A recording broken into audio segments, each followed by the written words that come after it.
అధికార ప్రతిపక్షాల వాద సంవాదాలతో తెలంగాణలో అసెంబ్లీ దద్దరిల్లుతోంది. ప్రధాన ప్రతిపక్షం బీఆర్ఎస్ నుంచి అధికార కాంగ్రెస్ కు ప్రతిఘటన ఎదురవుతోంది. అయినప్పటికీ కాంగ్రెస్ ప్రభుత్వం దూకుడుగానే ముందుకెళ్తోంది.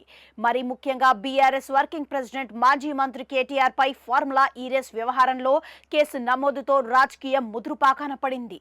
అది కూడా ప్రస్తుతం అసెంబ్లీ సమావేశాలు జరుగుతుండగా కావడంతో తీవ్ర చర్చనీయాంశమైంది.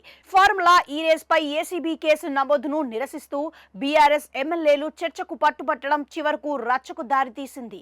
ఈ క్రమంలో అధికార విపక్షాల మధ్య తీవ్ర వాగ్వాదం చోటు చేసుకుంది. స్పీకర్ ప్రసాద్ కుమార్ జోక్యంతో చేసుకుని భూభారతి బిల్లుపై ప్రభుత్వం చర్చకు సిద్ధమైన నేపథ్యంలో తరువాత నిర్ణయం తీసుకుందామని బీఆర్ఎస్ కు సూచించారు. కానీ ఆ పార్టీ సభ్యులు స్పీకర్ పోడియం వైపు దూసుకెళ్లేందుకు ప్రయత్నించారు. కానీ మార్షల్స్ అడ్డుకోవడంతో గందరగోళం ఏర్పడింది. ఇటీవల ఓ సామాజిక వర్గంపై విమర్శలు చేసి వివాదంతో చిక్కుకున్న షాద్ నగర్ కాంగ్రెస్ ఎమ్మెల్యే వీర్లపల్లి శంకర్ ఇప్పుడు మరోసారి చర్చనీయాంశమయ్యారు. వీర్లపల్లి శంకర్ తమకు సభలోనే చెప్పులు చూపించారని బీఆర్ఎస్ ఎమ్మెల్యేలు ఆరోపించారు. ఆయనపై ఎస్సీ, ఎస్టీ కేసు నమోదు చేయాలని డిమాండ్ చేశారు.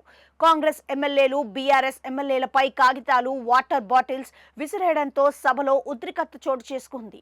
కాగా తొలుత మంత్రి పొంగిలేటిపై వాటర్ బాటిల్స్ విసిరారని కాంగ్రెస్ సభ్యులు ఆరోపించారు. సభలో గందరగోళ పరిస్థితి నెలకొనడంతో స్పీకర్ 15 నిమిషాలు వాయిదా వేశారు. ఇక తొలి నుంచి దూకుడుగా ఉండే బీఆర్ఎస్ ఎమ్మెల్యే పాడి కౌశిక్ రెడ్డి దళిత స్పీకర్ను అవమానించేలా వ్యవహరించారని, వెంటనే క్షమాపణలు చెప్పాలని కాంగ్రెస్ ఎమ్మెల్యేలు డిమాండ్ చేశారు.